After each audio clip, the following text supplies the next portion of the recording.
Have you ever looked at a flag and thought, that's a country, it's more than just cloth, it's more than just color, it's a story? And for Canada, our story got a major rewrite in the 1960s. Before the crisp, clean maple leaf we know and love today, our national symbol was a little different. It wasn't exactly our own. It was a hand-me-down, a respectable one. But still, it felt like we were wearing our older brother's clothes for a young, growing country. It was time for a look that was all ours, a symbol that didn't need a footnote explaining who we were. This is the story of how Canada got its flag, a process that was less a quiet decision and more a full-blown national argument. Before 1965, Canada flew the Canadian Red Ensign picture, a bright red flag. A good start, but in the top left corner sat Britain's Union Jack.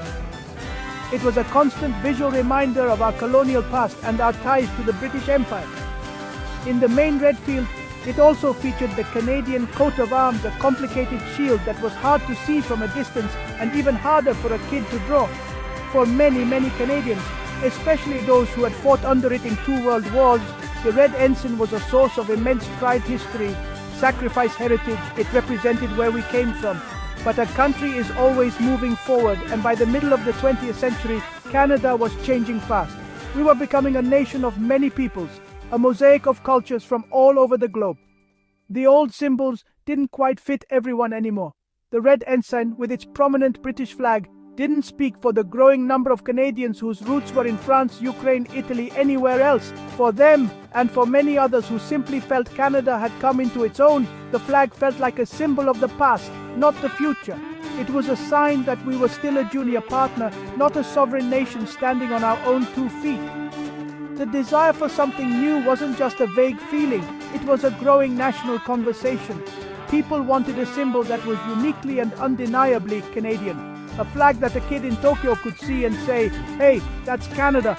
A flag that a kid in Berlin could see and say, hey, that's Canada. So, how do you change a country's flag? It turns out, you don't do it quietly. In the early 1960s, Prime Minister Lester B. Pearson, a Nobel Peace Prize winner, decided this was the moment. He had seen the problem firsthand during the Suez Crisis in 1956. Egyptian officials couldn't distinguish Canadian peacekeepers from British forces because of the Red Ensign. Pearson believed a new, distinct flag would help forge a stronger, more unified Canadian identity. He proposed a design affectionately nicknamed the Pearson Pennant. 3 conjoined maple leaves, white background, blue bars on either side, from sea to sea. He thought it was a slam dunk. He was wrong. The country dove headfirst into the Great Canadian Flag debate of 1964. It was not a polite discussion over tea. It was a firestorm. The House of Commons became a battleground of words. Marathon speeches and passionate arguments followed, paralyzing Parliament for months. On one side, Pearson and his supporters pushing for unity. On the other, John Diefenbaker, a staunch traditionalist, defending the Red Ensign as a sacred symbol of heritage and Commonwealth ties. He called changing the flag a betrayal of veterans who fought and died under it. This wasn't just politicians fighting, it was happening in every town, at every kitchen table across the country. Veterans groups like the Royal Canadian Legion ran massive campaigns to keep the Red Ensign, arguing a new flag would erase history and sacrifice. Meanwhile, others flooded newspapers with letters and with designs, advocating for a fresh start. The country was split down the middle. It was passionate, it was emotional, it was deeply personal, a fight over our very soul, played out for all to see. To break the deadlock, a special all-party parliamentary committee was formed, 15 members, a seemingly impossible 6-week deadline, to review thousands of submissions from ordinary Canadians and recommend a final design. They sifted an incredible variety of proposals: beaver designs, mountain designs, Mountie designs, Northern Lights designs, proposals including the Union Jack, proposals including the fleur-de-lis, but one symbol kept appearing again and again: the simple, elegant maple leaf. Out of the chaos of thousands of submissions, the committee had to find one winner. The maple leaf was the clear front-runner. It had been a Canadian emblem for ages, carved into the stones of our Parliament buildings, printed on our currency. Canadian soldiers in the World Wars wore it on their collars. It was a symbol of our natural landscape, tough and resilient, changing with the seasons but always there. It belonged to no single group, not English, not French, just Canadian. A neutral symbol that could unite instead of divide. The winning design wasn't by a famous artist, but a team effort sparked by a historian. Dr. George F.G. Stanley wrote a simple memo to John Matheson. He pointed to the Royal Military College flag and suggested a single stylized red maple leaf on white with 2 red bars. He said it was instantly recognizable, graphically bold, and free of symbols tied to one ethnicity or history. Clean, simple, powerful. John Matheson championed the concept. He worked with graphic artists, testing many versions of the leaf. They settled on the 11-pointed stylized maple leaf. It wasn't symbolic so much as practical. It read clearly in wind, not a blurry smudge. The 2 red bars were said to represent the Pacific and the Atlantic. The wide white field symbolized Canada's vast expanse, including its Arctic regions. Born from history, practicality, and compromise. The committee voted. The single-leaf design won unanimously, but Diefenbacher and supporters filibustered in Parliament to block the vote.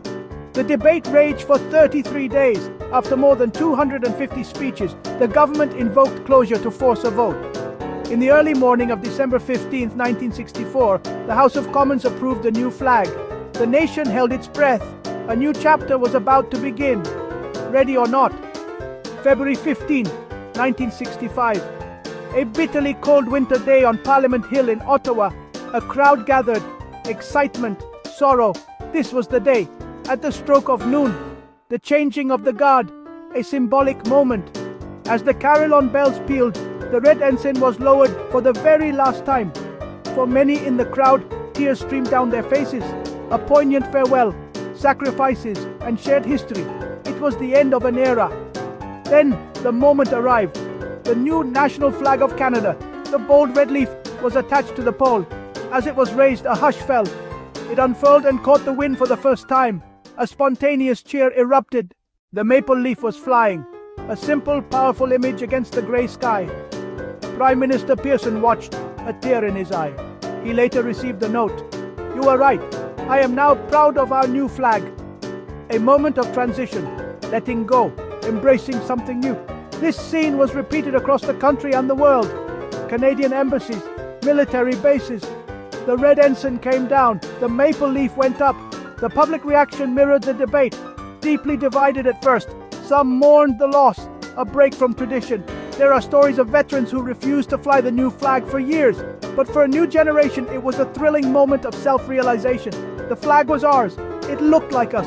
It felt like us. Modern, clean, confident. One touching story comes from the flag's designer, George Stanley. On that first Flag Day, he was at home, watching the ceremony on his small black and white television. He wasn't in Ottawa, a humble historian who had offered an idea. He watched the flag he had sketched rise over the nation's capital. He felt a quiet sense of satisfaction. His simple, logical solution had ended one of the biggest fights in the country's history. He had given Canada a symbol that would, over time, be embraced with a love and pride few could have imagined. So why did this design stick? Why did the maple leaf succeed where so many other ideas failed? Because it works. It's simple enough for a child to draw from memory, yet bold enough to be recognized from a mile away. The symmetry of the red bars, the clean white space, the striking central leaf. It doesn't rely on complex heraldry or historical references. It's just, Canada. It represents the natural beauty of our land. Like the leaves on a tree, we are all connected to the same source. Over the decades, the flag has woven itself into the fabric of our national identity. It evolved from a controversial political symbol into a beloved emblem of home. Backpackers stitch it onto their bags. Athletes wrap themselves in it after a victory. It flies from hockey sticks. It flies from front porches. It flies from the tops of mountains. It's a symbol of pride at citizenship ceremonies. It has become a quiet, constant presence in our lives. The flag didn't magically solve all of Canada's problems, of course, but it gave us a common point of reference, a banner everyone could rally around. It marked a turning point in how we saw ourselves. Not a dominion of a distant empire, but a confident, independent, multicultural nation. It gave us a visual identity that matched the country we were becoming. It was a declaration to ourselves and to the world. Today, the Canadian flag is more than just a piece of legislation from 1965. It's a feeling. It's the feeling of coming home after a long trip, It's the pride in our athletes. It's the pride in our artists. It's the pride in our peacekeepers. It's a symbol of a country that, after a long and loud argument with itself, chose a path of unity. It reminds us that even after the most divisive debates, we can find a way to come together under one simple, beautiful leaf, and that's a history to be proud of.